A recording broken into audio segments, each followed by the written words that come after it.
আগামী দিন নির্বাচনী ঘন্টা বেজে গেছে 27 এপ্রিল।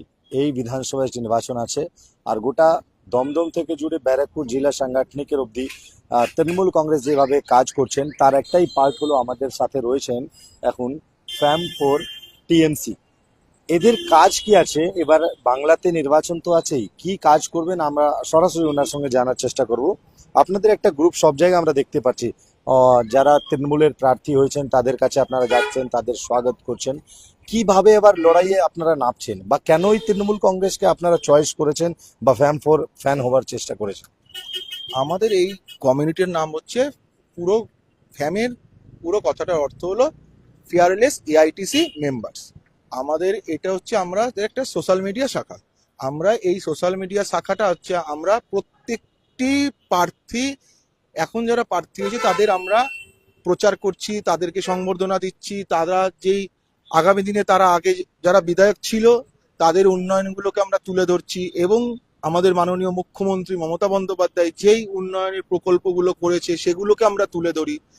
প্লাস আমাদের যুবরাজ অভিষেক বন্দ্যোপাধ্যায়, তার যা এই যে সেবাশ্রয় হলো, সেই যে একটা সেবাশ্রয় করেছে, এই সেবাশ্রয় মানুষের মানে বাংলার সারা বাংলার মধ্যে এটা ছড়িয়ে পড়েছে। এই সেবাশ্রয় মানুষ এই সেবাশ্রয়ের মাধ্যমে প্রচুর উপকৃত হয়েছে। তো এই জিনিসগুলোকে আমরা তুলে ধরছি। আর প্রথম কথা, এখন যারা প্রার্থী হয়েছে তাদের কাছে গিয়ে গিয়ে আমরা তাদেরকে সংবর্ধনা এবং তাদের প্রচারটা আমরা ডোর টু ডোর করার ব্যবস্থা রেখেছি। যেই বিধানসভাতে আপনি রয়েছেন 105 নম্বর বিধানসভা, ভাটপাড়া বিধানসভা, আমরা কথা যদি বলি 2019 এখানে তৃণমূল প্রার্থী হয়েছিলেন রি ইলেকশন মদন মিত্রা। তিনি ভেটেড নেতা ছিলেন তৃণমূল কংগ্রেসে।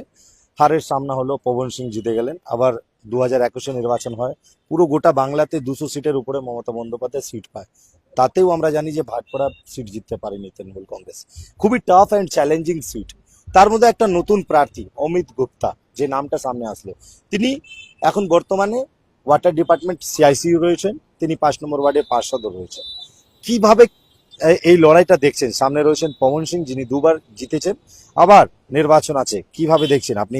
তো পুরো ভাটপাড়া গোটা ঘুরছেন, মানুষের সারা কিভাবে অমিত গুপ্তার সাথে?